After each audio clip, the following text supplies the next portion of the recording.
વિદ્યાર્થી મિત્રો, આપણે ધોરણ 10 અને ગણિત પ્રકરણ 10 વર્તુળ વિશે આ વિડિયોમાં આપણે અભ્યાસ કરીશું. એક જ સમતલમાં આવેલ રેખા અને વર્તુળ વચ્ચે ત્રણ પરિસ્થિતિઓ હોય. પહેલી પરિસ્થિતિ તમે આકૃતિમાં જોઈ શકો છો. આ વર્તુળ S અને આ રેખા AB જે એકબીજાને ક્યાંય છેદતી નથી. બીજી પરિસ્થિતિમાં તમે જુઓ છો વર્તુળ S ને રેખા AB બે ભિન્ન બિંદુ P અને Q માં છેદે છે, જેથી તેને છેદિકા કહે છે. ત્રીજી પરિસ્થિતિમાં તમે જુઓ છો વર્તુળ S ને રેખા AB એક બિંદુ P માં છેદે છે, જેથી તેને સ્પર્શક કહે છે. તો વર્તુળનો સ્પર્શક, વર્તુળને ફક્ત એક જ બિંદુમાં છેદતી રેખાને આ પરિસ્થિતિ પ્રમાણે વર્તુળનો સ્પર્શક કહે છે. જેમાં બે અંત્ય બિંદુઓ તેની અનુરૂપ જીવામાં સંપાતી હોય છે, એવી છેદિકાનો વિશિષ્ટ કિસ્સો એ વર્તુળનો સ્પર્શક છે. કેવી રીતે? આ રેખાને તમે ફેરવતા ફેરવતા એને સ્પર્શે તે રીતે લાવી દો એટલે સ્પર્શક બની જાય. ત્યાર પછી આવે છે પ્રમેય 10.1. વર્તુળના કોઈ બિંદુએ દોરેલ સ્પર્શક સ્પર્શ બિંદુમાંથી પસાર થતી ત્રિજ્યાને લંબ હોય છે, જેને આપણે પક્ષસાધ્ય આકૃતિ દ્વારા સમજીએ. સૌપ્રથમ આકૃતિ તો અહીંયા વર્તુળ, કેન્દ્ર O, એનો સ્પર્શક રેખા XY, સ્પર્શ બિંદુ P, OP એ સ્પર્શ બિંદુમાંથી પસાર થતી ત્રિજ્યા છે. પક્ષ O કેન્દ્રવાળા વર્તુળના બિંદુ P આગળ સ્પર્શક XY છે. સાધ્ય OP એ XY ને લંબ છે. તો સાબિતી XY પર PB સિવાયનું કોઈ બિંદુ Q લેવાનું તથા OQ ને જોડવાનું. હવે બિંદુ Q એ હંમેશા વર્તુળના બહારના ભાગમાં જ હોય, કારણ કે જો તે વર્તુળના અંદરના ભાગમાં હોય કે વર્તુળ પર હોય તો XY વર્તુળની છેદિકા બને, સ્પર્શક ન બને. તેથી OQ એ વર્તુળની ત્રિજ્યા OP કરતા મોટી છે, એટલે કે OQ ગ્રેટર ધેન OP. આમ બિંદુ P સિવાય રેખા XY ના બાકીના બધા બિંદુઓ માટે આ સાચું છે. તેથી OP એ O થી XY સુધીનું લઘુત્તમ અંતર એટલે કે ટૂંકામાં ટૂંકું અંતર છે. તેથી OP એ XY ને લંબ છે. ત્યાર પછી સ્વાધ્યાય 10.1 દાખલા નંબર 3. 5 સેમી ત્રિજ્યાવાળા વર્તુળના કોઈ બિંદુ P આગળ દોરેલ એક સ્પર્શક PQ કેન્દ્ર O માંથી પસાર થતી રેખાને Q બિંદુએ છેદે છે. OQ બરાબર 12 સેન્ટીમીટર હોય તો PQ શોધો. તો અહીં ત્રિકોણ OPQ આકૃતિ આ જ આપણે જોઈએ રકમ પ્રમાણે આ આકૃતિ બનશે. તો ત્રિકોણ OPQ માં ખૂણો P એ પ્રમેય 10.1 મુજબ 90 અંશનો થાય. OP એટલે ત્રિજ્યા 5 સેમી છે અને OQ તમને 12 સેમી આપેલું છે. તો પાયથાગોરસ સૂત્ર મુજબ PQ બરાબર વર્ગમૂળમાં OQ square minus OP square. OQ square એટલે 12 નો વર્ગ 144 માઈનસ OP સ્ક્વેર એટલે 5 નો વર્ગ 25. 144 માંથી 25 બાદ કરો એટલે 119, એટલે વર્ગમૂળ 119 સેન્ટીમીટર થાય. ત્યાર પછીનો મુદ્દો કે સમતલના કોઈ બિંદુમાંથી વર્તુળના સ્પર્શકની સંખ્યા. તો એના માટે ત્રણ બાબત છે. એક, જો બિંદુ વર્તુળના અંદરના ભાગમાં હોય તો એક પણ સ્પર્શક ન મળે, એટલે સ્પર્શકની સંખ્યા 0 થઈ. જો બિંદુ વર્તુળ પર હોય તો એક જ સ્પર્શક મળે, અને જો બિંદુ વર્તુળની બહાર આવેલું હોય તો બે સ્પર્શકો મળે.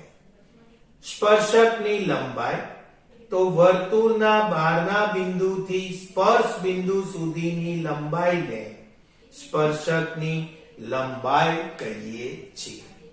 વર્તુળના બહારના બિંદુથી સ્પર્શ બિંદુ, હું આ આકૃતિમાં તમને સમજાવું તો વર્તુળની બહારનું બિંદુ Q લો, સ્પર્શ બિંદુ P છે, તો PQ ને સ્પર્શકની લંબાઈ કહે છે.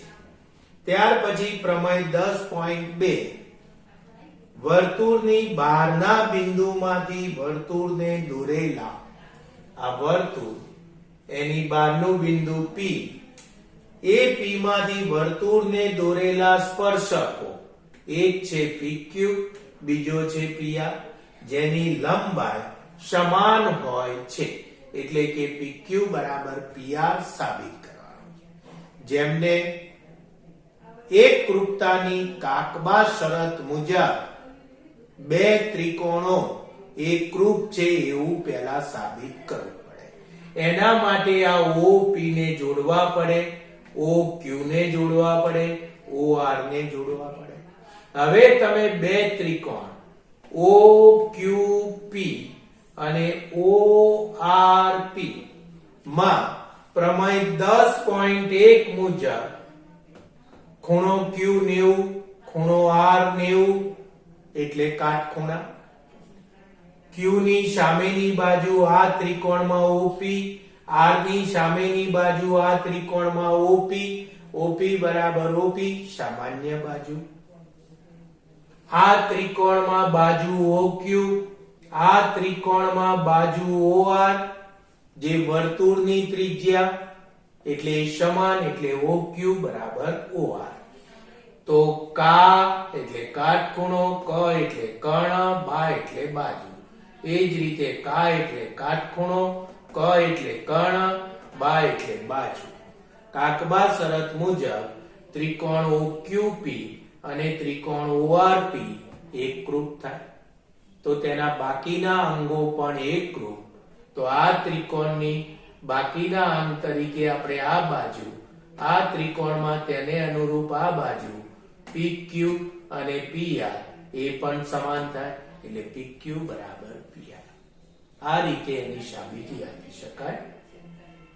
સ્વાધ્યાય 10.2 નો દાખલા નંબર 2, આપેલ આકૃતિમાં જે અહીંયા મેં દોરેલી છે એમાં જો TP અને TQ એ O કેન્દ્રવાળા વર્તુળમાં ખૂણો POQ 110 નો ખૂણો બને તેવા સ્પર્શકો છે, તો ખૂણો PTQ શોધો. હવે તમે જાણો છો કે પ્રમેય 10.1 મુજબ આ સ્પર્શ બિંદુમાંથી પસાર થતી ત્રિજ્યા એ લંબ એટલે કાટખૂણો, એ જ રીતે આ પણ કાટખૂણો એટલે 90 નો. હવે અહીંયા એક ચતુષ્કોણ બન્યો POQT, તો ચતુષ્કોણ POQT માં તેના બધા જ ખૂણાના માપનો સરવાળો 360 અંશ થાય, એટલે ખૂણો P વત્તા ખૂણો O વત્તા ખૂણો Q વત્તા ખૂણો T બરાબર 360. હવે ખૂણાઓના માપ જે આપેલા હોય, ખૂણો P કાટખૂણો એટલે 90, ખૂણો O એટલે POQ 110 વત્તા ખૂણો Q કાટખૂણો એટલે 90 વત્તા ખૂણો T શોધવો છે બરાબર 360. તો ખૂણો T એટલે PTQ બરાબર 360, 90 વત્તા 110 વત્તા 90 એટલે 290 પેલ બાદ જાય એટલે -290 એટલે 70 નો મળે. દોસ્તો આમાં ને આમાં બીજી રીત પણ સમજાઈ દઉં કે તમે OT ને જોડો આ રીતે, જેમ OP ને જોડીએ તો આ OQP એ ખૂણા QOR નો દ્વિભાજક થાય એટલે અડધા માપનો થાય. એટલે આ ખૂણો જે હોય એના કરતા આ અડધો. એ જ રીતે આમાં કે આખો ખૂણો જેટલાનો હોય એના કરતા બે એક સરખા માપના અડધા માપના થાય. કારણ કે OP એ ખૂણા O અને ખૂણા P નો દ્વિભાજક બને. તો ફેરવીને પણ આ પ્રકારના દાખલા પૂછી શકે. ત્યાર પછી સ્વાધ્યાય 10.2 નો દાખલા નંબર 7. બે સમકેન્દ્રી વર્તુળો. સમકેન્દ્રી વર્તુળ એટલે કેન્દ્ર એક જ હોય, ત્રિજ્યા ભિન્ન હોય તેવા વર્તુળોને સમકેન્દ્રી વર્તુળ. અહીં કેન્દ્ર P વાળું એક વર્તુળ આ અંદર રહ્યું તે એ જ કેન્દ્ર P વાળું બીજું વર્તુળ અહીંયા મોટું બહારનું છે. તો આવા વર્તુળોને સમકેન્દ્રીય વર્તુળો કહીએ, જેની ત્રિજ્યાઓ 5 અને 3 છે. હવે 5 મોટી 3 નાની એટલે મોટા વર્તુળની ત્રિજ્યા 5, નાના વર્તુળની ત્રિજ્યા 3 એ સમજ પડે. મોટા વર્તુળની જીવા, જો અહીંયા મોટું વર્તુળ અને એની જીવા લીધી એ નાના વર્તુળને સ્પર્શે છે તો આ જીવાની લંબાઈ શું? તો એની ગણતરી કે P કેન્દ્ર વાળા બે સમકેન્દ્રી વર્તુળો C1 અને C2. C1 એટલે મોટી ત્રિજ્યા વાળું વર્તુળ, C2 એટલે નાની ત્રિજ્યા વાળું વર્તુળ, જેમાં ત્રિજ્યાઓ અનુક્રમે 5 અને 3 છે. હવે મોટા વર્તુળ C1 ની જીવા AB એ નાના વર્તુળ C2 ને M બિંદુએ સ્પર્શે છે. તો આપેલી રકમ મુજબ PA એટલે મોટા વર્તુળની ત્રિજ્યા 5, PM એટલે નાના વર્તુળની ત્રિજ્યા 3 અને આ જે સ્પર્શ બિંદુ જીવા ઉપર છે એ જીવાને દુભાગે એટલે MAB નું મધ્ય બિંદુ થાય. તેથી AB નું માપ AM કરતા બમણું એટલે 2AM થાય. હવે ત્રિકોણ PMA લો તો પ્રમેય 10.1 મુજબ M આગળ ખૂણો કાટખૂણો એટલે 90 નો છે. તો પાયથાગોરસ સૂત્ર મુજબ AM બરાબર વર્ગમૂળમાં PA² માઈનસ PM². PA² એટલે 5 નો વર્ગ 25 માઈનસ PM² એટલે 3 નો વર્ગ 9, 25 ઓછા 9 એટલે 16 નું વર્ગમૂળ 4 થાય. તો અહીંયા AM ની લંબાઈ 4 મળી. હવે આપણે જોયું કે AB બરાબર 2AM છે એટલે 2 ગુણ્યા 4 બરાબર 8. AB એ જીવા છે, આમ જીવાની લંબાઈ 8 છે. ત્યાર પછી અગત્યના હેતુલક્ષી પ્રશ્નો માટે પણ અગત્યની વાત કે વર્તુળના વ્યાસના અંત્યબિંદુ. એટલે વર્તુળનો કોઈ તમે વ્યાસ લો તો એ વ્યાસના અંત્યબિંદુ વર્તુળ પર આવેલા હોય તો એ અંત્યબિંદુઓમાંથી પસાર થતા સ્પર્શકો દોરો તો એ હંમેશા એકબીજાને સમાંતર જ હોય. એ જ રીતે ચતુષ્કોણ ABCD, ચતુષ્કોણ ABCD એક વર્તુળને પરિઘત છે. પરિઘત એટલે બહારની બાજુએ, એટલે વર્તુળ અંદર ચતુષ્કોણ બહાર. તો સામસામેની ચતુષ્કોણની સામસામેની બાજુઓ AB અને CD નો સરવાળો AB plus CD, એ જ રીતે AD અને BC નો સરવાળો AD plus BC સમાન થાય. આ બંને રાઇડર્સ છે જે તમારા સ્વાધ્યાયમાં જ છે 10.2 માં, એટલે એ સાબિત થયેલી છે એમ કહેવાય. હવે આમાં એક બીજો ફેરફાર કે જો આ ચતુષ્કોણ જે વર્તુળને પરિઘત છે એ સમાંતર બાજુ ચતુષ્કોણ હોય તો તે સમબાજુ ચતુષ્કોણ જ હોય.